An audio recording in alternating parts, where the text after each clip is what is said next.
O ponto-chave para você entender a prescrição intercorrente. Isso que eu vou passar para você agora é essencial para você entender e aplicar a defesa à prescrição intercorrente. Seja muito bem-vindo, estamos na lição prática de número 14 de um total de 365. Como você sabe, todos os dias neste canal eu trago um áudio com conteúdo jurídico voltado à defesa do executado em juízo, sucesso na defesa do executado, ou sobre como vencer o processo de conhecimento. Hoje vamos falar sobre prescrição intercorrente. Prescrição intercorrente é uma excelente matéria de defesa, aliás, uma das principais diante das modificações ocorridas recentemente pela Lei 14.195. E nós temos, segundo o CNJ, 60% de todas as ações que tramitam no Brasil, 60% são ações de execução. E nessas ações há muita prescrição intercorrente que pode ser reconhecida diante desse novo sistema trazido pela Lei 14.195. Essa lei alterou o artigo 921 e todo o sistema de prescrição no ordenamento jurídico brasileiro. Por quê? Porque nós sempre associamos a prescrição com uma situação de inércia da parte. A parte deixa de fazer algo e essa inércia gera a prescrição. Agora, com a prescrição intercorrente pós-lei 14.195, ainda que o processo de execução não fique parado, ainda que o processo de execução tenha diligências por parte do exequente, ainda assim é possível reconhecer a prescrição intercorrente. E reconhecida a prescrição intercorrente, o processo de execução será extinto. Extinção da execução é sucesso absoluto na defesa do executado. Mas vamos lá, alguns pontos importantes sobre a prescrição intercorrente. O primeiro ponto, você precisa saber que a prescrição intercorrente é um fenômeno exclusivo do processo de execução. Não existe prescrição intercorrente no processo de conhecimento. Se o processo de conhecimento ficou lá, sem movimentação, é possível extinguir sem julgamento do mérito por abandono, mas não por prescrição intercorrente. Como eu disse, prescrição intercorrente só no processo de execução. Essa execução pode ser por título extrajudicial, execução autônoma, ou essa execução pode ser por título judicial, pode ser cumprimento de sentença. Segundo ponto importante, o prazo da prescrição intercorrente varia conforme o título e será o mesmo prazo da prescrição da pretensão, o mesmo prazo da prescrição do processo de conhecimento. Súmula 150 do Supremo Tribunal Federal. Terceiro ponto, para que ocorra a prescrição intercorrente no curso do processo de execução, o processo de execução tem que ter início, foi iniciado, e durante o processo surge uma situação de crise. Que situação de crise é essa? Ou o executado não é encontrado para citação ou intimação, ou não é localizado bens passíveis de penhora. São essas as duas situações que podem deflagrar a prescrição intercorrente. Então, na sua prática jurídica, como advogado do executado, você tem que observar se no processo de execução aconteceu isso. Ele iniciou o processo de execução e no curso tivemos uma situação de crise. Não localização do executado, essa é mais rara, ou não localização de bens penhoráveis, essa é mais comum. A partir do momento em que o processo de execução está nessas situações de crise, qualquer uma delas, a que acontecer em primeiro lugar, aí sim é possível pensar prescrição intercorrente. Mas vamos lá. Na primeira tentativa frustrada de localizar o executado ou de realizar a penhora de bens, o exequente tem que ser intimado.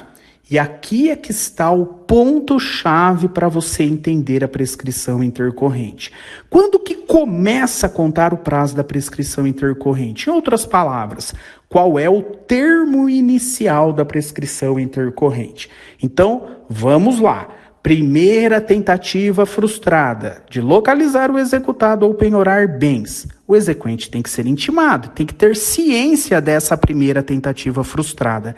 E aí o artigo 921, parágrafo 4º, diz expressamente o seguinte: o termo inicial da prescrição intercorrente será a ciência da primeira tentativa infrutífera de localizar o devedor ou de bens penhoráveis.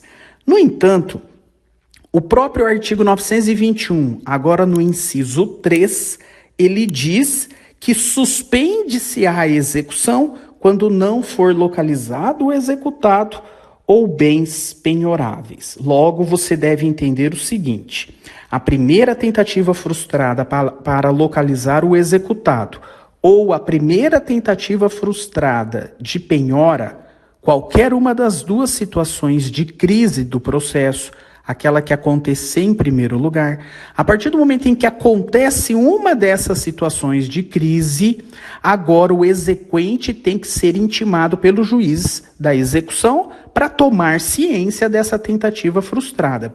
Quando o exequente é intimado pelo juiz, nos termos do parágrafo 4º, esse parágrafo diz que inicia o prazo da prescrição intercorrente. No entanto, ocorre também que automaticamente a suspensão do processo de execução está realizada. E enquanto o processo de execução permanecer suspenso, não começa o prazo da prescrição intercorrente.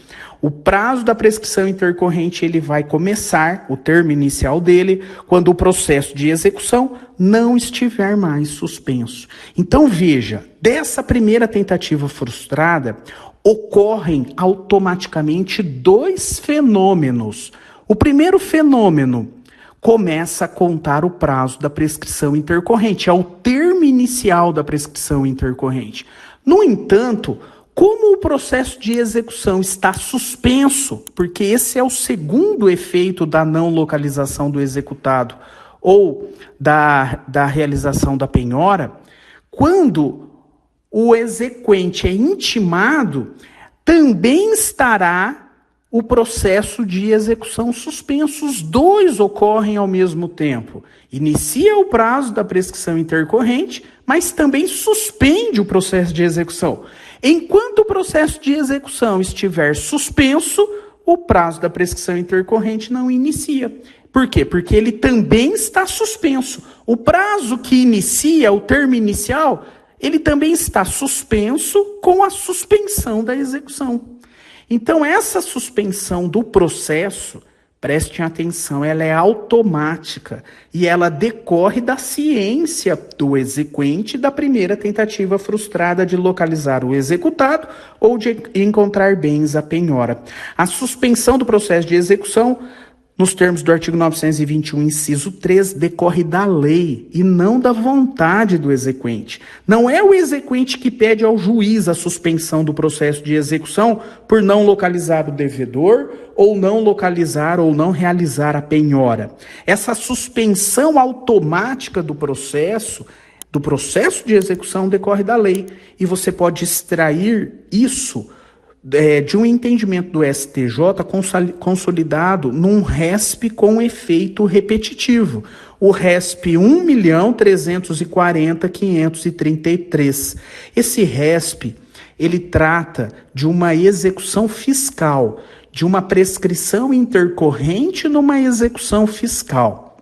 Mas a razão de decidir é exatamente a mesma no processo de execução entre particulares, artigo 921 do Código de Processo Civil. Quando que o processo de execução não estará mais suspenso? Quando que essa suspensão do processo de execução é levantada? De duas uma.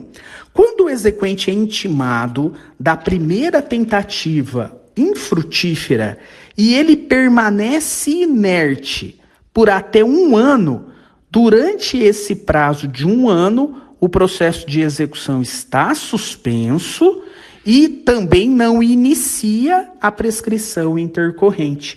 Decorrido 1 ano da suspensão do processo, porque o exequente permaneceu inerte, essa suspensão do processo que existia, com o decurso do prazo de 1 ano, é levantada.